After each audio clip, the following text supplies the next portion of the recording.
Welcome to Nuff Said, an Agents of S.H.I.E.L.D. Marvel-centric fan podcast. I never know what to say here. There's all sorts of stuff. Anyway, this is episode 9 of our show, Repairs. So, Jack. Hey. What did you think? Oh, wait, we didn't introduce ourselves. I'm not asking you anything yet. I am rambunctious Rob Southgate, and you are? Jealous Jack Wengrowski. Jealous Jack. Ooh, jealous of what? We'll find out. Jealous that I came up with a name faster than you did? I think so. So, Jack, what did you think of this episode? Well, I'll have to tell you, due to the DVR, a DVR error, I missed the first 30 minutes. Get out of here. No, I'm serious. So I was kind of hoping you would fill me in the first 30, and then I will join you on the rest. Okay. Well, I got 30 minutes of the episode. I don't know. Yeah, well, actually, you probably got the most important part. I mean, I can fill you in pretty quickly as to what happened. So it starts out in Batesville, Utah. That's where you saw the girl Hannah, the one that was in the cell, right? Right. Okay, so it starts out in Batesville, Utah, where Hannah is at a gas station, and the guy behind the counter gets really agitated with her, okay? And he's like, obviously something has happened that she is the cause of. Okay. And he starts to come around real threatening at her. And then all of a sudden cans start flying at him. And, a magazine rack falls on him. And then he runs outside and the gas lines are down and there's gas everywhere. And then boom. And Hannah's like, no, not again. And, of course, the whole time you're watching it, now you've seen what happens, but at this point you're thinking, wow, this is kind of reminding me of the X-Men when their mutant abilities first come on and there's, this telekinetic power. I actually wrote on here, it's Carrie. How awesome. It's not. But, she even says, she's like, oh, not again. And you're thinking, oh, okay, this is a pretty cool setup. I wasn't sure where it was going, but it did remind me of that X-Men thing. And I went right to that thing that we've been talking about of, the Inhumans and how maybe they're going to start redefining things that way since they can do that without touching the X-Men stuff. So that was going through my head.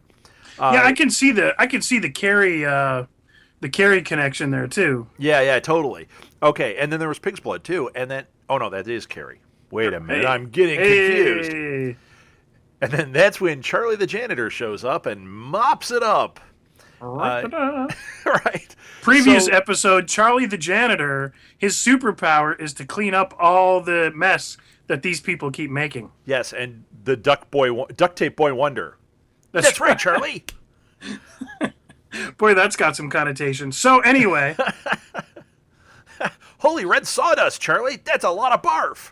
Yeah, it's a lot of barf there, boy, duct tape. Normie. Normie. So Jack, what you did miss is actually something from the last episode. We see May's bareback. She's getting out of bed. She's getting ready to go. And you hear a shower in the background. Oh. And then out walks Ward with his towel on. And, okay, last time we were saying we thought maybe they're just hanging out, having some drinks, working off some steam. No. Yeah, well, I went back and actually watched it again, and the way, that, it wasn't like, at first I just thought, bottle of whiskey, let's drink it off kind of thing. Right. But no, that was more like, hey, I've got the bottle, my door's open, come on in. I don't think it was to talk. So I think I made a bad connection there. Okay. Oh, I did too. I mean, I didn't think that's actually what was going on. I thought they were trying to bait us with that. But in fact, that's what was going on. And it was kind of funny. She says to him, or she doesn't really say much to him. He says, we need to stagger this. We need to keep this on the down low like we've been doing. So obviously this is a thing. But he says, we need to stagger our entrances and, try to play it cool. And as he's saying this, she's gone. Like, she's already left. So she's clearly driving the bus here. Yeah, so to speak. Yeah, so to speak, right. So she wears the pants in that family. Yeah, in that scene for sure, because he was standing there with just a towel on. Thank you. So so that's what we saw with them. That was something that you did miss. We find out now about Hannah. She is standing on her porch, and there's like an angry mob out there.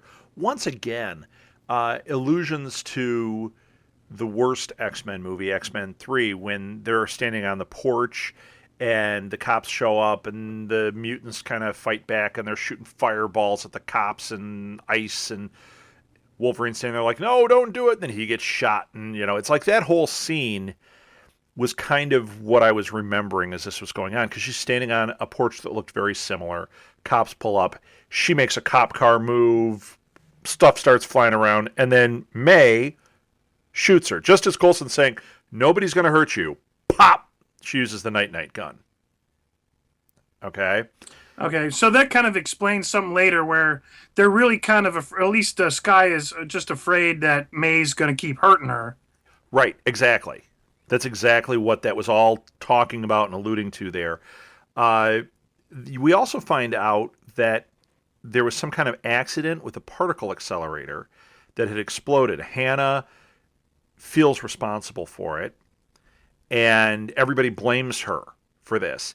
And they start wondering, did she get telekinetic powers based on this explosion? And this goes back to that thing that, and this is something I have not liked in the show.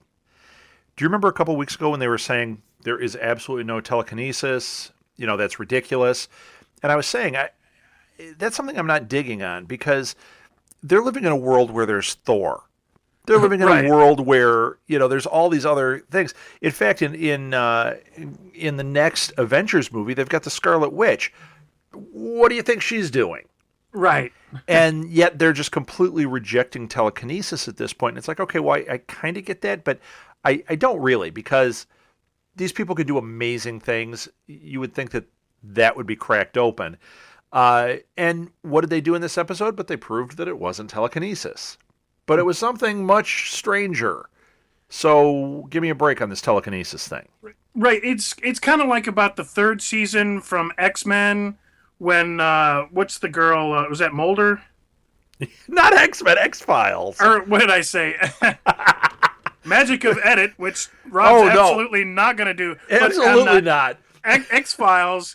And like, the woman by is the third Scully, season, Jack. or Scully. I watched it a lot, but it was just like in and out. It was like, okay, great episode, blah, blah, blah, went out of my head. Yeah, I was mentally dating Scully for a while there, so of course I remember who Scully is. Hey. So, anyway, not to say that I don't care, but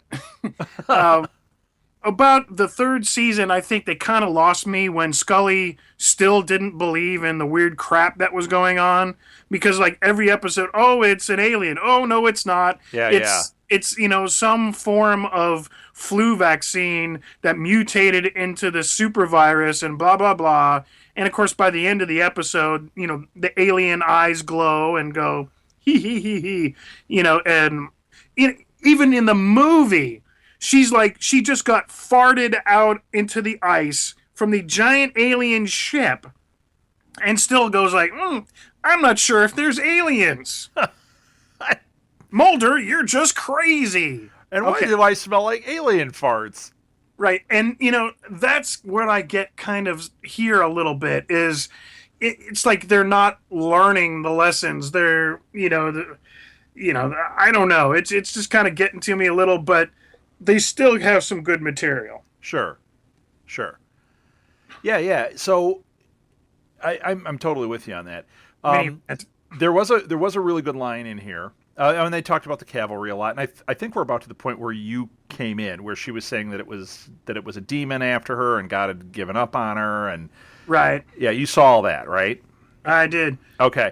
Did you catch? There was a really good line when when Skye was talking to Fitz and Simmons, and they were talking about all this, technical stuff and all these things they did at the academy, and he said, "Hey, I didn't go to S.H.I.E.L.D. Hogwarts or wherever it is you guys went." I thought that was pretty funny. That was a good line.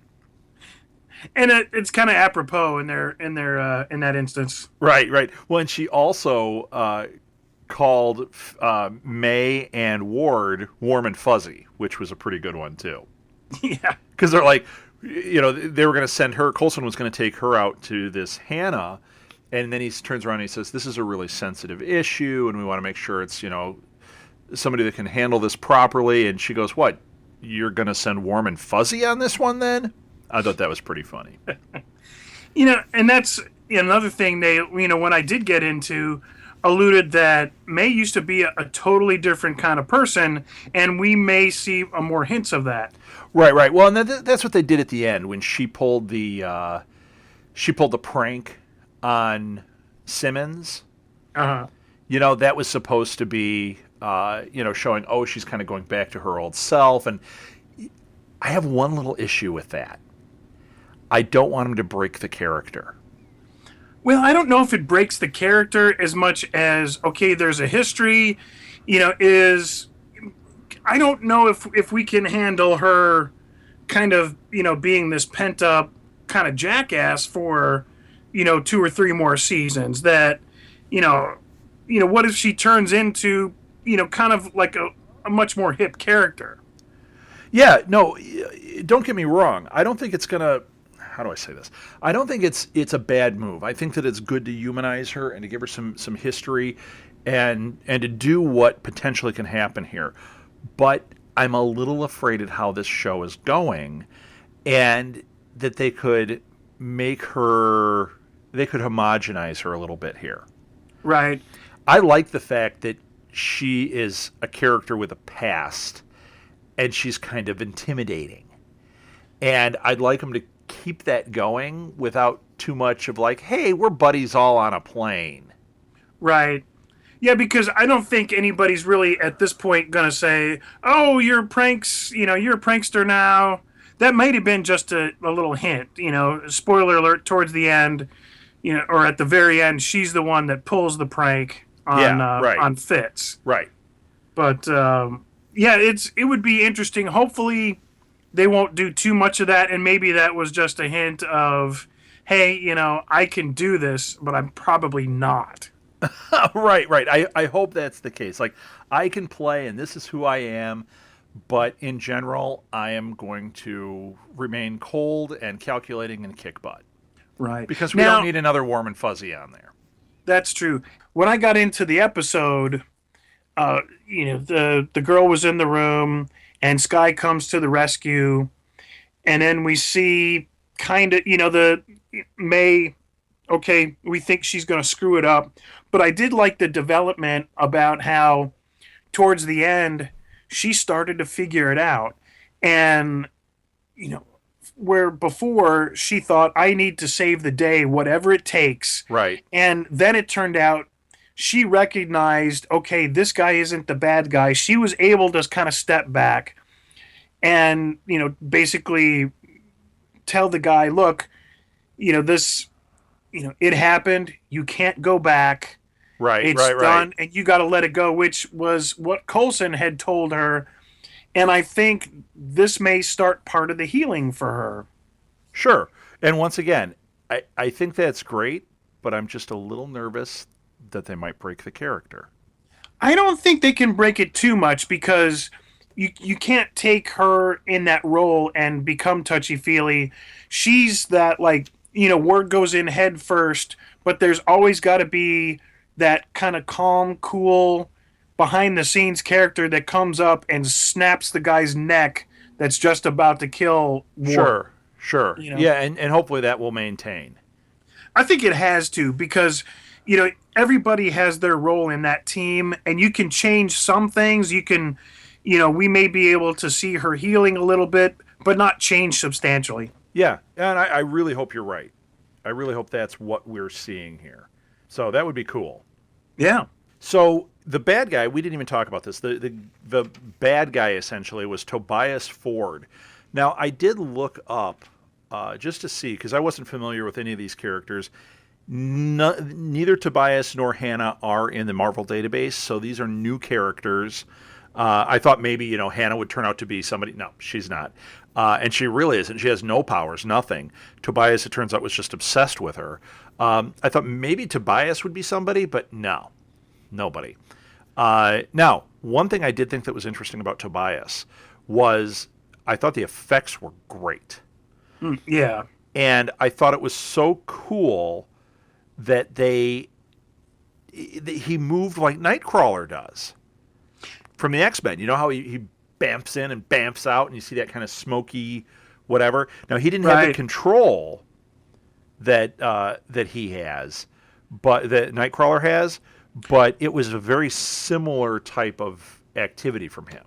Now, does Nightcrawler kind of go in and out of dimensions, or he can just kind of, is it more like a time, like I think he's slipping through dimensions like that. I think it's the same kind of idea. Yeah. I think it's similar, but not exactly the same thing. And once again, if they don't have the rights to X-Men, they don't have the rights to Nightcrawler. So they're not going to do exactly that power and just rebrand the character. They've got to change it up a little bit and make it different.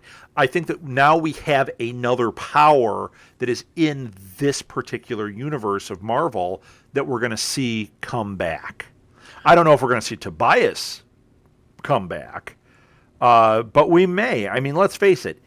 He didn't go to hell. It wasn't, when they were saying that, like, oh, he thinks he's going to hell and you've got to let her go and you can go to hell. He wasn't going to hell. He was slipping between dimensions. Right, and he was just having to pick one. Right. So, he very well could pop back up. That's true. And that's the thing. It's well within the Marvel universe for this kind of dimension hopping.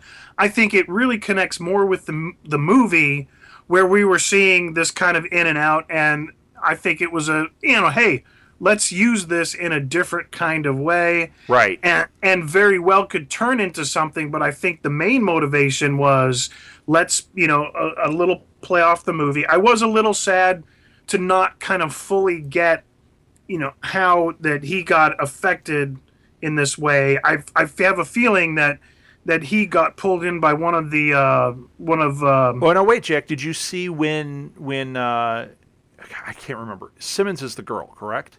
Correct. Okay. When Simmons found where the particle exploded, did you see that? No. Okay. So that's what you missed. So they had that you know how they do those 3D models of everything and they manipulate them, and she was looking at the 3D model of where the explosion occurred and they could see that it blew up. Well, while she was alone there, she kept zooming in and zooming in and zooming in, and all of a sudden she got into like a very tiny spot of the explosion and saw it looked like a different world. And right as she saw that, Tobias appeared behind her and knocked her out. And it was like, okay, that's where the slip is. He is going between that realm and this realm, which made me think of Thor and the 9 realms and how, we just dealt with the 9 realms lining up. Why wouldn't this be a byproduct of that? Well, they said that specifically in the show, and that's kind of why that's called me not paying attention is what that's called. Right. Well, they did specifically say that, and that's probably why you went right to that. And it is a direct correlation. I think one of the, the sticks that Eric had put out had created these jumping points, which they went, like in the last 15 minutes of the movie that they're kind of flying in and out of. And so at one of these explosions, he got caught right in the middle of it and now is kind of zooming back and forth. Right. He's trapped between two worlds, basically. Right. So, was that where, did he come kind of popping in because she was starting to figure it out, or was she kind of messing with? No, he was already there. He had followed them on to the plane. Okay. So you hadn't seen any of that. He was kind of appearing, and when she got locked in that cell, he couldn't get to her anymore, and that's when he started screwing around with them. But he was already there. So that was basically because she had kind of discovered what was going on, and she got the little knockout. Yes and no. I think that I don't know if he necessarily knew what she had discovered. He gave her the knockout because she was alone. Oh, right, and he was kind of trying to get everybody down. And that's kind of when I came in, is he's trying to lock Fitz to the room, and then he gets Ward, and exactly. He was trying to isolate them and take them all down. Right. So, and then I thought it was pretty cool that May actually turned the tables on him and did the exact opposite. She used Hannah as bait and isolated him and got him down. Right. So I thought that was pretty cool. So, May's, to me, that says May's not going anywhere anytime soon. Yeah, no, like I said, I'm hoping that's the case, and I don't think that they broke it here. I'm just I'm a little nervous because it doesn't seem like we're going quite as quickly in the direction that I need the show to make it what I think is possible here. And little things like this make me worried. Like, if they're not moving quickly enough in the right direction, how easy is it for them to move in the wrong direction? Well, real easy, but I think it's all moving in a better direction. So I'm going to give them the benefit of the doubt. But if it goes south, you'll get to say, I told you so. No, I don't want to say I told you so. I want this to be awesome. Because I am a fan and I am enjoying it quite a bit. I'm just, as we're going on, I'm getting a little bit nervous because things are not progressing the way I need them to. And I'm starting to feel like we're kind of trapped in, A-Team hell. Yeah. I hear. Kind of reeks of those shows from that time period. And it just, I'll tell you what my dream is. Here's what I want to have happen. Okay, we're coming into the break here. I'm sure they've already got stuff filmed. I'm sure they're already, well into that. But that doesn't mean they can't go back and add little things and tweak things. They just made a boatload of money with Thor. Okay? I want Disney to hire the best writer to come in and script doctor and say, what scenes can we add? If they can shoot 10% more and spread it out over the last 13 episodes, let's say. But that 10% is what this script doctor adds to it. Take out a few things, let them tweak it here and there. Is it going to be perfect? No. But it's going to redirect this show. It's going to fix what's wrong. Because I'm telling you, there are people that can write that can fix things like that. You bring in like one of, not to harp on him again, but you bring in the Breaking Bad guys and you say, here, what do we need to do to fix this? And guess what? They could probably fix it. Oh, yeah. Well, I say bring in the guys from the old Dallas show, and the whole first 13 episodes were just a dream. No, whatever you do, don't do that. Oh my gosh, would that be the worst? Like that would happen, but that would be kind of funny. Oh, I wouldn't put it past anything at this point. Ever since that happened, I'm always in fear that they're going to do that again in something, and I'm telling you, they skate pretty close to the edge on a lot of shows. That's true. And the other thing I think they're kind of getting away from what S.H.I.E.L.D was there to do. I'm not seeing her, like, by the end of this episode, Coulson was saying, you got into people's heads, you can read them, you're, part of the in-processing, out-processing, whatever the stupid title was, and even, S.H.I.E.L.D made fun of the whole thing on the show about, we got to come up with a better title. Yeah, right. It's like, but that's not why you get the rogue, social Facebooking, hacker. Right. She's not there to read people and be a psychologist. She's there to get into the systems, into the hacking. Exactly. The real people research, because Fitz and Simmons are into the technology so much, but they're not people. Correct. Yeah, once again, I've got a few things I'm a little nervous about here, but there was enough cool, and I was engaged. I think they need a serious script doctor to get in there, or a team that could come in and say, here's what we need to do. Let's stop playing around. We can fix this show, because in this show, this is what's, I think, driving people crazy, and it's definitely driving me crazy at this point. There's like a bunch of diamonds hidden in this show, but we're getting a little tiny glimpse every once in a while, just enough to go, okay, we should be mining here. There's something here, but nobody's pulled a diamond out yet.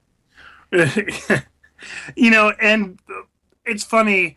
I don't think they know which direction they want to go because, it looked like Sky and Ward were kind of getting in a relationship, but he's already in a relationship with May. Yeah, it seemed And like they did that even during a single episode. right. It's like, okay, pick a direction, guys, Right. And you know what? I don't know how much of that stuff I really need. Yeah. The relationship stuff, it's like maybe give a couple of them some things, but I don't need every character to be in some kind of weird love triangle. Right. And we've already, in the last 3 episodes, we've seen Sky and Ward and Fitz and Simmons, which didn't even make it much past the next episode. Right. And now May and Ward, and there's a lot of hinting between May and Coulson. Right. Right. So, and that's, see, now I don't know. I think this episode clarified that a little bit better. I don't think there's a love connection there. I think it's that they share a history because of this incident. So I think that we were maybe misinterpreting that a little bit, or maybe they decided to clean that up. I think and maybe this is how they did it. Yeah, I think they are kind of deciding to clean it up and leave it, that she's not sleeping with her boss kind of thing, because that is, in a sense, it is kind of ooky. Right. Where it's much more acceptable within the team. However, why can't it just be just a badass team? Exactly. Why does it have to be General Hospital? Now, I love General Hospital. Really, Jack? You're a General Hospital guy, huh? Oh yeah, totally. Every time I'm not. I would come home from school, and that was back in the day when there was only one. Wait! You did it? You watched that in high school? Oh yeah. When we were friends in high school, I was going home playing Nintendo, watching '60s Batman. You were going home to watch General Hospital. Well, by that time, but when I came home from school at 3:00 in the afternoon, Mom was home from work watching her show. Oh, so that's why you watched it. Yeah, basically waiting for 4:00, which then I could watch whatever the heck I wanted to. Right. So it was Mom, more it's almost time for Days of Our Lives. Nah. It's like I watched it, mainly because I had to wait my turn, but I wasn't about to start flipping through the channels. Right. Although, what was the soap with Billy Crystal? That was a fun show. You mean what was the soap with Billy Crystal? That was a show called Soap. Soap. I didn't say the soap. I said what was the soap with Billy Crystal? Is what you said. That's like we have a great story. Martha, my wife. Anyone listening at this point, hopefully has heard other episodes and knows that Martha's my wife. We have a great story where she was telling me that she wanted to see this horror movie. She thought it looked really scary, and it's about these people, and they take a wrong turn, and they get attacked. And I go, yeah, it's called Wrong Turn. And she goes, no. It's called I don't know, Wrong Way, or I'm like, it's Wrong Turn. She could not get this. She kept coming up with every name but Wrong Turn, and I kept saying, it's Wrong Turn. We get home, we look it up, of course. It's Wrong Turn. Wrong Turn. Yeah, joke. I just called you Joke. Well, that was my name from the last Joking Jack. You were Joking Jack. Yeah. Well, you were Japanese Jack before, too.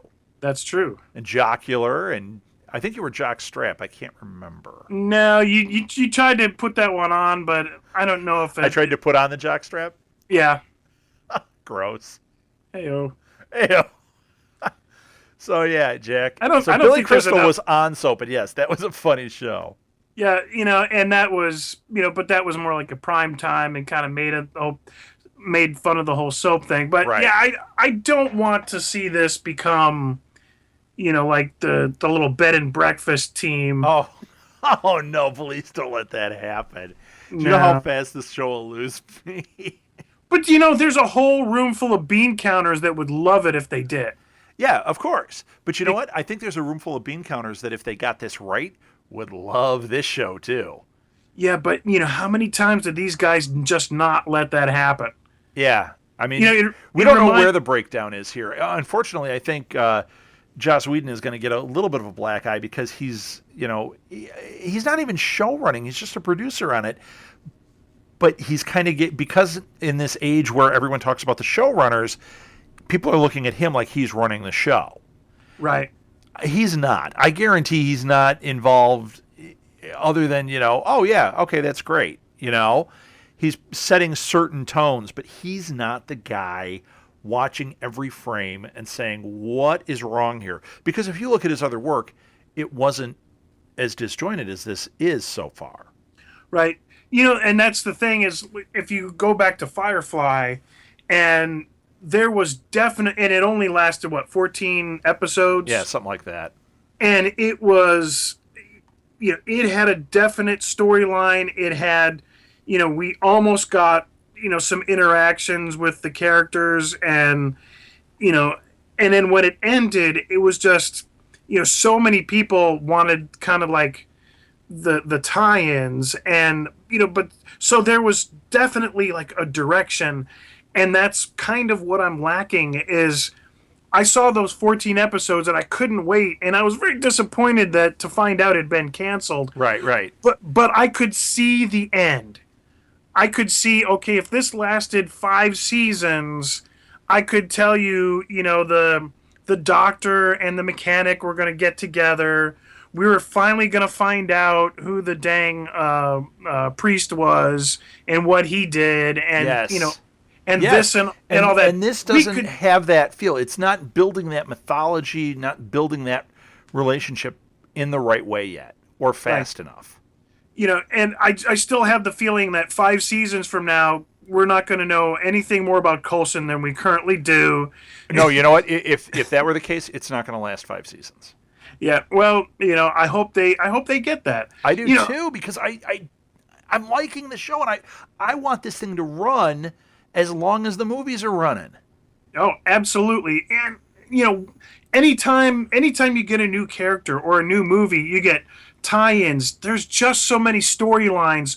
There's so many, dimensions that you can do. Even if they don't go back to Iron Man or Thor, the main ones, there's the whole the whole thing about androids, and things about time, the superpowers, everything that you can kind of add and put into this. It almost kind of reminds me of these idiots that cut band programs, and they say, well, we're going to save so much money. Well, what they don't realize is they've just cut a teacher that has about 100 kids for that hour, and then they have to hire 3 new teachers to cover the study hall for all these kids that got nothing to do now. Okay. And that's almost, I'm hoping that, whoever the driving force is going to, well, we need relationships, and we need some drama, and no, we need some Marvelness. Right, we do. That's what we need. We need, here's who they need to hire. The people all the writers that worked on Thor to help finish out this season the proper way. Yeah. Marvel this thing up the right way. You want the tone of Thor and of Captain America and of Iron Man? Make those writers do this. They're part of your stable. Fix this thing. Get it back on track. If you're hindered by effects, well, guess what? You pulled off a Nightcrawler effect here that was awesome. You didn't need more effects in this. No. You needed the script, and you needed the mythology of this to be built. You need the bad guy to be multidimensional. Right. You need more than one bad guy. You need the corporate bad guy, which is S.H.I.E.L.D., and you need the bad guy they're dealing with. Right. I think they need to get back to Hydra. They need to get back to AIM. Yes. Now, maybe it might be good that they didn't do that for a little bit, though, too. If you think about it, if every episode was involving with that, it's going to get a little boring. So the fact that they stepped away from it, just like the Tahiti thing, it might be good that they're stepping away from it. But boy, when you're doing those Monster of the Week, which is what this is, right, you need to make it super strong. Yeah. And this was kind of strong. Yeah. And, it just did focus too much on the relationships instead of the really cool character. Yeah. Yep. I'm down with what you're saying. I agree. We could have had so much more, interaction with him, and maybe even from his point of view, it makes me think whatever happened to, like, everything had that 5-year or 10-year Marvel plan. You know, let's get that. Let's get that. Yeah, let's start building that, but really start building it. You know what? You figure out. I think that might be it too. Maybe they're trying to appeal to too big a demographic, and not focus it on. We need to focus this not on the general public, but on the comic book fan, the one who understands this type of writing and this type of story. Does that mean they need to do fan service? No. Does that mean they need to geek it out and antagonize? No. You can do this without doing those things. I mean, look at Lost. Lost was totally that type of show.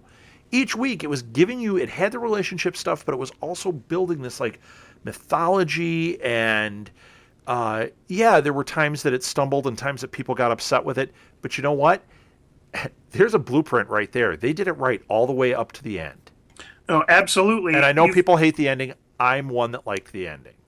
Well, it had to end, it had to end that way, because that's, if you look at where everything was headed, I think that's just that perfect 5-year, 10-year plan that we're just not seeing yet.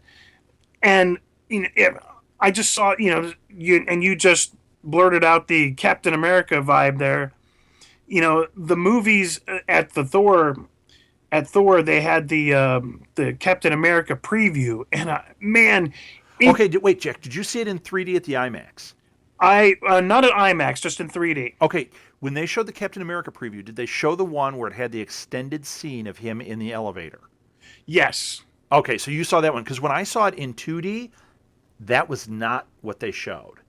No kidding. But the 3D one they did, so it was two different previews, and both of them were awesome. But that one at the IMAX was amazing.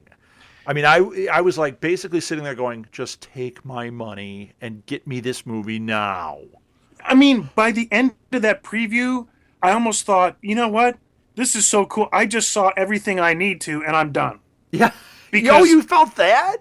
No way. Not in a bad way. I mean, here's what I was more satisfied. You mean you were done? You were in, no matter what, at that point. No matter what, in that 2 minutes, I think I got more out of that little one scene than I've done from entire shows. Now, here's what's awesome in that. See, right there, take the people that wrote that movie and get them to help this show, and this show will be what you're expecting when you watch that preview. What I saw with S.H.I.E.L.D. and with the Captain America stuff, forget even the superhero aspect of it, the tone, what was happening, that is what everybody expects this show to be. When he pulled that handcuff, the magnetic handcuff. Oh, that was awesome. I almost crapped my pants. I was just like, wow. I could feel it. I am so glad I didn't see this movie with you. I mean, I was so excited. I was like, oh my God, I could feel it. Like the tension of like, oh, gross, Jack. I could feel like the tendons in my wrist, like, pull, just how powerful. Oh yeah, how that strong thing would he have. was. Yeah. Yeah. I mean, the average human, their arm probably would have snapped in half. Yeah. If it was anybody else. And it was like, oh my God. And then he did it. And then he just whooped their butt. Oh, and, it's great. Nothing, hey, and then when he steps on the shield at the end and pops it up into his hand, I mean, it was like you just cheered. You're like, that is the most awesome thing. I know. I mean, I used to buy DVDs, and it's a thing around the house. They just don't get used anymore. Right. So we kind of slowed down. And so now I'm very kind of picky about it. So any of the Sherlock Holmes, boom, ad, the cool movies, I thought, without a doubt, I'm owning this one. Yeah, that's actually the big joke that I always do, which is a big joke. You're going to find out I'm not funny in real life, which is I wouldn't say you're not funny. I just say, how quickly can I pre-order that? As soon as right. And that one, it was like, how quickly can I pre-order this thing? Right, which it's still kind of funny, but it's true. It's totally true. I was dying over that preview. And that, if you just take the tone of what they were doing with S.H.I.E.L.D., forget that he's Captain America. You're not going to have the superhero in this. Take the rest of what was happening in that. That's exactly what this show is supposed to be. That was it right there. And that's what people are complaining about. That's what people expect from a Marvel project. Right. Why aren't they listening to us? Well, they should be. I know. We should get them subscribed to our show. That's right. And the world would be all right. Hey, speaking of funny, and I remember when you were down at, when you were studying at Second City School down in Chicago. Right. And I had taken my high school, college girlfriend, and we went to see the show, and you were awesome. It was one of the improv things, and afterwards we're sitting at a bar. Oh, you have a very fuzzy memory if you thought I was awesome. Anyway, go ahead. So, hey, you're not funny. No. Anyway, so we were sitting with, I think he was an editor for the Sun Times. Okay. And one of the entertainment, and he had done a nice review. He was there to do a little take on it. So we're sitting at the bar, and so he's talking to you, but he starts like talking to my girlfriend, and like dirty old man, and they're having like striking up this conversation, and it's okay, yeah, like I'm going, yeah, this isn't kind of cool, but we'll see kind of where this is going. So he we're talking, and he looks at me and he says, yeah, your friend, he's got a funny look. What? Like, great. Yeah. I'm funny looking. Right. Essentially, yeah. Like it was right. Very sophisticated put down. Like, hey, yeah, you're in improv, and your friend has got a funny look. Trying to impress my girlfriend, who's still going home. Wait a minute. He was saying I had a funny look, or you had a funny look? Me. Yeah. I thought he was insulting me. He was insulting you to her. Yeah. Like I was part of. No. Yeah. Like I was like part of this improv. It was a very sophisticated put down. That's awesome. That is so funny. How horrible. I know. Wretched old man still didn't go home with my girl. That's right. And if he was an old man then, imagine what he is now. Yeah. We win. We're kind of old men. He's old. Yeah, I think I remember, I could have gone into comedy because I look funny. You're funny looking. Funny, yeah. Oh, my gosh. Jack, I'm seeing a whole line of T-shirts coming up. Oh, yeah. Who you calling funny looking? Wow. Oh, good story. I didn't know that one, or at least I'd forgotten that one. That was a good one. Yeah, you were having a great night, and I think you were just trying to get this guy to do a good review, and so. No, but anyway, chances are he didn't. So I was in a show. This will give you an idea of my acting career. I was in a show that a guy from the Reader came to review, and this was a big deal. This guy was like the indie theater reviewer in Chicago, and he came to our show, and he wrote this review. Man, it was in February that this show was on, and he starts out by saying, at the end of the year, when I'm going through what was the absolute worst show I've ever seen, or I've seen all year, this play will be the top of the list. It was like, that was the nicest thing he said in the whole thing. Wow. It was terrible.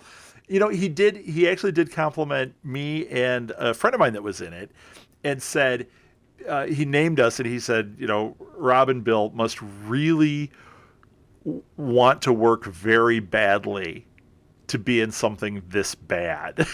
Like, hey, these guys shouldn't be in this. And it was like, okay, I'm going to take that as a compliment and run with it, because otherwise this is terrible. Right. And the funny thing is, I would have cut that out and put that in my byline. Right. So now when Rob Southgate wants to work so bad, he'll be in your play. Yeah, when we look at your bio on the website, we'll all know what's really going on there now, right? That's right. Every one of them.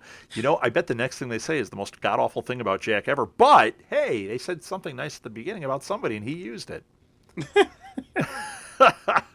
Oh, man. Jack, we gotta end it. We've gotten way off track. This was fun. Now, there's an episode next week, right? Absolutely. Okay. Well, I know that they take breaks at this time of year. Some of our other podcasts are off this week because there's just nothing showing because of Thanksgiving. I didn't know, but I think there is one. I don't think it's in 2 weeks. I think next week we've got a new one. So we will talk next week. I think that'll be awesome. Do you have anything more, or can I wrap it up? I think you should wrap it up. All right. Thank you for listening to the Nuff Said Podcast. I am, ridiculous, rotund, reticulated, rambunctious. Yeah, we'll go with those. Round, robust. All I can remember is last week I was joking Jack Wienkowski. I think you should be Jumping Jack. Jumping Jack! Yeah, there you go. You now have a new name. I love Jumping Jack. Oh, I got to get one as good. It's going to take me a while to come up with as good as Jumping Jack. There you go. Okay, so I don't know what I am, Rob Southgate, and you are Jumping Jack. Yes, thank you for doing it. Please rate us on iTunes. We love 5 stars, but when you go there, you'll be able to see that we even accept zeros. You can, but please review us. It helps us. If you're enjoying the show, we're certainly enjoying making it. Join us on Facebook. Just look for the Nuff Said Podcast and get in the conversation there. The few people that have been writing to us on there know that we respond personally. We're all over it, talking back and forth. You can follow me on Twitter at @rsouthgate, and Jack, you are at Jay Wienkowski, and due to some spam activity, I may be changing it soon. So yeah, you know what? You were having spam, but it actually, since you changed that password, I haven't gotten any from you. Awesome. So we'll leave it at that point, and next I'll be tweeting you from Nashville in the next couple days.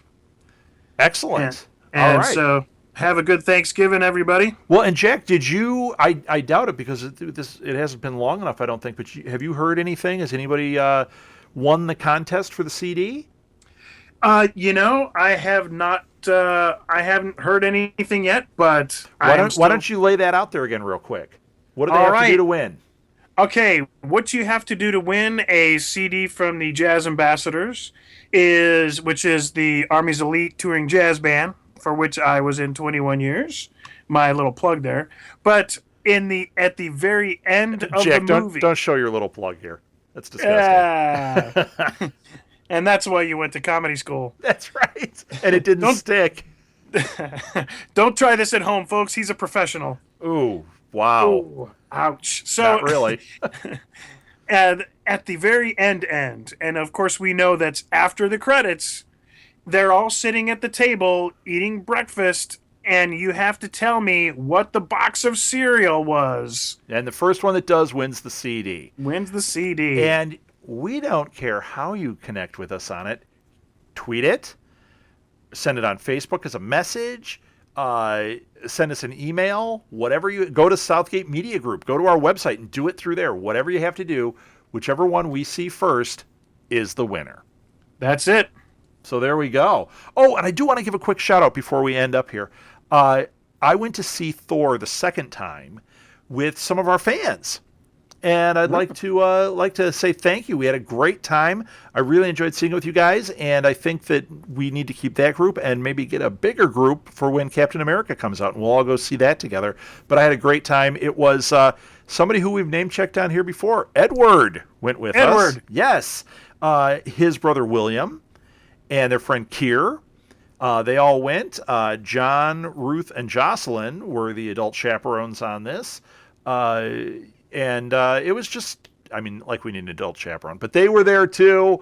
And I think that I'm pretty sure Ruth listens with Edward and William. I'm not sure if John and Jocelyn listened, but we definitely had a nice conversation afterwards. They were asking all sorts of questions about Marvel and about the show and how it all tied together, and it was just a great time. So thank you guys for going, and keep listening. Keep telling your friends. This is just a lot of fun, and we just really love that you guys are our fans.